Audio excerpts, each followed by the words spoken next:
Hey guys, just man here, bringing you my Sony TGS press conference part 2 review, or review part 2. In this review, I'm going to be covering various PlayStation details from the PlayStation Vita to the PSP to the PS3. So let's just hop right to it. So first up, Sony announced some blue and red PS3 colors in the Japanese market, and honestly, yeah, I don't really have anything to say about that. I mean, all the news here is Japanese oriented, and yeah. So next we have red and black PSPs. So just even more diversity for users to choose from if they're still in the market for a PSP or a PS3. And more interestingly, whatever. We have a launch date for PlayStation Vita in Japan, which is December 17th, 2011, which is just in time to hit the holiday rush and for tons of kids or whomever is in the market for this spectacular device to get it for Christmas. So I can expect Sony to have some amazing sales in the Japanese market for the month of December. It's also been announced that Docomo will be the carrier for the 3G PlayStation Vita model in Japan, and they'll be providing 3G through a prepaid plan, and the pricing for the prepaid plan are as follows. You have your 20-hour plan for 980 yen, which is about $10. Then you have your 100-hour plan for 4,980 yen, which is about $50. And this includes any data-intensive features, i.e., messaging, internet, and gaming through the PlayStation Network. Presumably, apps of such things are included. And it occurred to me not long ago that PlayStation Vita is essentially a smartphone, but more gaming oriented, kind of like the Xperia Play, but a lot better. This makes me wonder if when the inevitable hacking of the Vita occurs, will people be able to flash CyanogenMod 7 or some fragmentation of the Android operating system onto it? I mean, it certainly has all the features needed for such a feat, and it even has the specs that most of today's smartphones possess. In fact, it's a better PlayStation phone than the Xperia Play, which is essentially the PlayStation phone. And if people were able to get the Android SKU up and running on the PlayStation Vita, then that could be a very useful thing. Not only could you play games with actual dual analogs, but the specs that the PlayStation Vita possess would make the possibilities endless. Next up, we have some news about Ultimate Marvel vs. Capcom, and that is also been confirmed that it'll be a launch title for the PlayStation Vita. It's already done actually. They're just waiting for the Vita's release.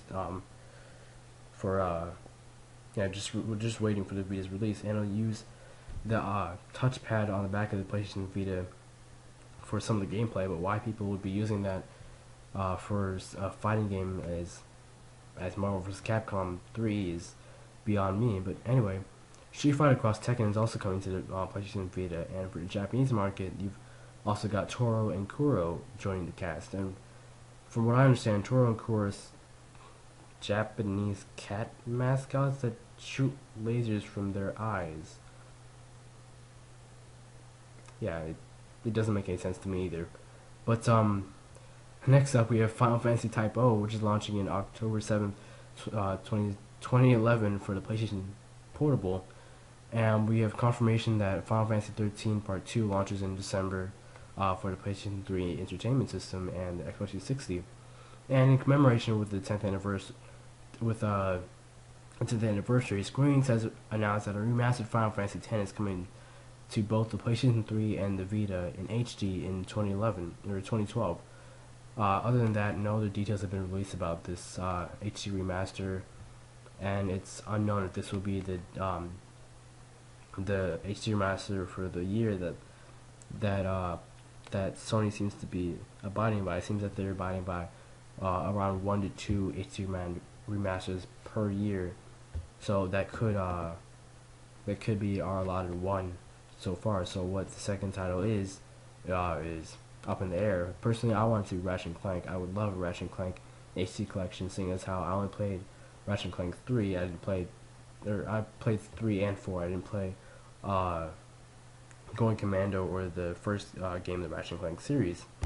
But anyway, Metal Gear Solid Peace Walker HD has also been announced to be releasing in November for the PlayStation Portable, and Metal Gear Solid HD Edition with Metal Gear Solid 2 and Metal Gear Solid 3 and Metal Gear 2 will be on the PlayStation Vita sometime in 2012. It's unknown what exact date in 2012, but just all we know is the launch year. And Hideo Kojima confirmed that Zone of Enders HD collection is coming for the PS3 and the PlayStation Vita sometime in 2012. And then after that, we just had a lot of Japanese-centric titles being announced for the PlayStation Vita. It's something that your international viewers aren't really going to necessarily care about. They want to hear about titles that are coming worldwide instead of just Japanese-centric titles. So, more interestingly enough, we have the launch lineup for the PlayStation Vita. There will be 26 titles at launch. Some of those titles will be BlazBlue, Continuous Shift, Extend, Ultimate Marvel vs. Capcom 3, Katamari Damacy, Ridge Racer, Disgaea 3 Return, and Uncharted Golden Abyss. And it's been announced that more than 100 titles will be available by the time the Vita's launch window is hit. And what exactly our launch window is, Sony didn't state, but it's been speculated that the launch window is somewhere in spring of 2012. So expect 100 titles to choose from by spring of 2012. And it was also announced that the PlayStation Vita will indeed support most, if not all, PlayStation Portable DLC.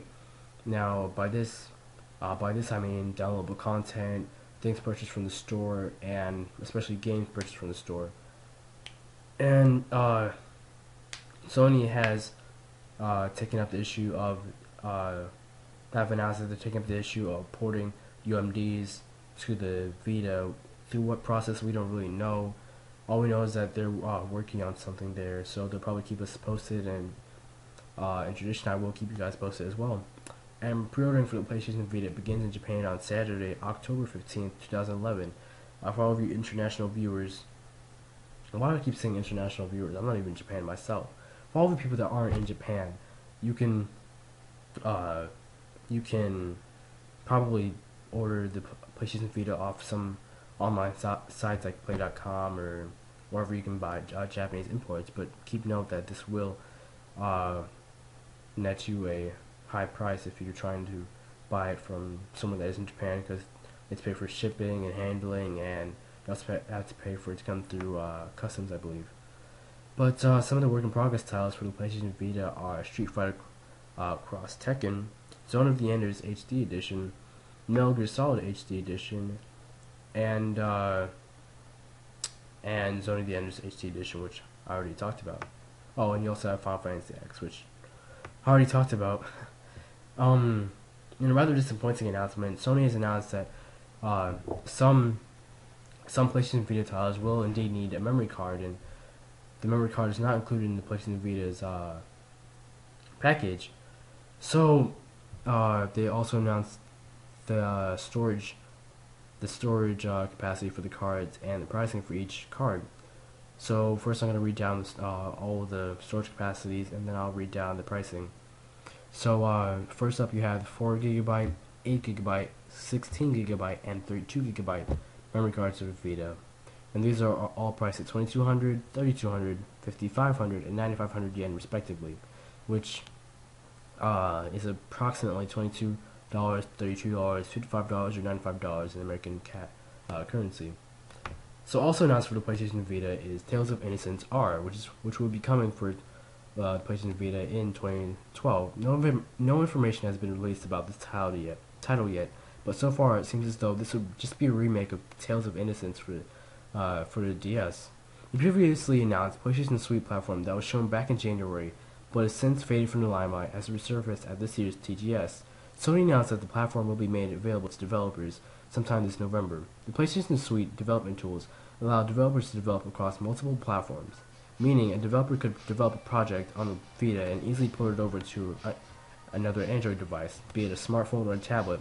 This convenience not only allows developers more time to work on their titles, which may arguably yield to better games, but less time worrying about the porting process.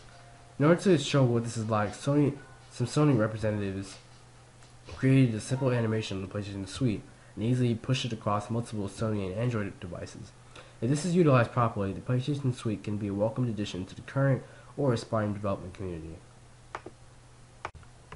Next up, we have some details about the PlayStation Vita's battery life. In a recent press release, Sony revealed that the PlayStation Vita's battery life will be anywhere from 3 to 5 hours of gaming, and that's only if you have all the battery-intensive features off. So some of those being the multitasking, network functionality, including 3G and Wi-Fi, Bluetooth, and if you have headphones in. In lieu of this announcement, people across the internet have had mixed reactions. Some are unfazed by this revelation, and some feel betrayed that what was supposed to be such an awe-inspiring device is only capable of 3 to 5 hours of battery life. As for myself, I'm more or less in between the two. On one hand, I don't necessarily mind this revelation since I don't go on long trips often, so 3 to 5 hours of battery life is fine by me, as long as I have a car charger in handy just in case the Vita were to die before I get to a save point. On the other hand, this is severely disappointing in that something that promised and had so far delivered so much has inevitably taken a hit with such abysmal battery life. Some of you might be quite accepting, having been conditioned by less than desirable battery life that has become standard in today's generation of smartphones, but this isn't something that you should be so nonchalant about. Having such amazing hardware, the PlayStation Vita should indeed be able to hold a better battery life, especially when you take into account that 3G models do exist and people will be gaming for long periods of time without a wall socket in sight.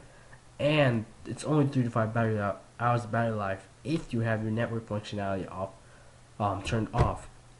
So the 3G and the Wi-Fi will indeed slash that battery life down considerably. So that's something that really isn't good. They're looking good for the Vita already. And as you can already see, I'm torn between adhering the cries of